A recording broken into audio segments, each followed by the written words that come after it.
আপনার মনে আছে ছোটবেলায় সমাজ বইয়ে পড়েছিলেন কেমন করে পশ্চিম পাকিস্তানিরা দেশের বেশিরভাগ চাকরি নিজেদের কাছে রেখে দিত এবং তারা লিখিত অলিখিতভাবে সব সরকারি চাকরি, সেনাবাহিনী, বিমান বাহিনী, নৌবাহিনীর চাকরি পশ্চিম পাকিস্তানিরা পেত বেশি এবং পূর্ব পাকিস্তানিরা পেত কম।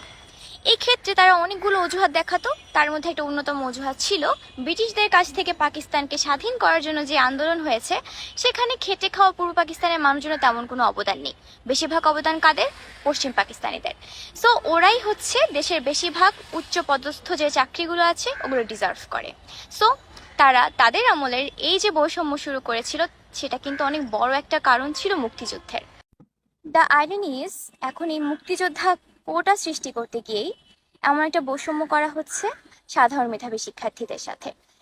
এটা আসলে কোনো অংশে আমাদের মহান মুক্তিযুদ্ধের চেতনা, তার আদর্শের মতো না। একজন আদর্শ মুক্তিযোদ্ধা কখনো এই দিন দেখার জন্য দেশকে স্বাধীন করেননি। আমাকে ভুল বুঝবেন, আমি কোটা বিরোধী না, কিন্তু আমার কাছে মনে হয় কোটা একটা সুবিধা যেটা দেওয়া উচিত সুবিধা বঞ্চিতদের। যেমন আপনার উপজাতি কোটা দিয়েছিলেন, তারা পার্বত্য অঞ্চলে থাকে, সুবিধার অভাব আছে তাদের, দিয়েছিলেন। আপনার প্রতিবন্ধীদের কোটা দিতে পারেন, মেনে নেওয়া যায়।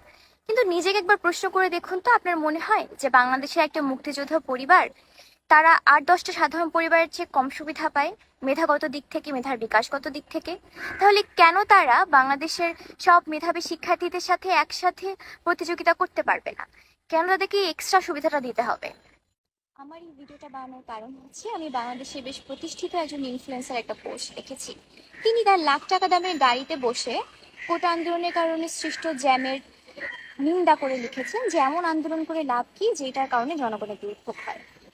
আমার কাছে খুব অবাক লাগে যে আমরা এদেরকে ইনফ্লুয়েন্সার বলি। আমরা ভাবি এরা ইনফ্লুয়েন্সার বা ইনফ্লুয়েন্স করবে আমাদের সমাজকে, আমাদের মানুষদেরকে, যারা নিজেরাই জানে না যে তাদের দেশে হচ্ছেটা কি। তারা জানে না জনগণের দাবি কি, তারা জানে না ছাত্রদের দাবি কি। সো এক্ষেত্রে আপনারা বলতে পারেন যে ওরা তো এন্টারটেইনমেন্ট করে, ওরা তো বিউটি ব্লগার, ওরা তো food blogger. But the thing is, যদি আপনি জ্ঞান না থাকে তাহলে চুপ থাকবেন। আপনি কোনো একটা আন্দোলনকে কেউ করে কোনো কথা বলতে পারেন না। সেই কারণেই আমি আমার সামাজিক দায়বদ্ধতার জায়গা থেকে, নট অনলি আমি একটা মেডিকেল কলেজের শিক্ষার্থী, শুধু সেই কারণে না, আমি আমার সামাজিক দায়বদ্ধতার জায়গা থেকে আমার অডিয়েন্সকে আমার ওপিনিয়নটা জানাতে পারবো।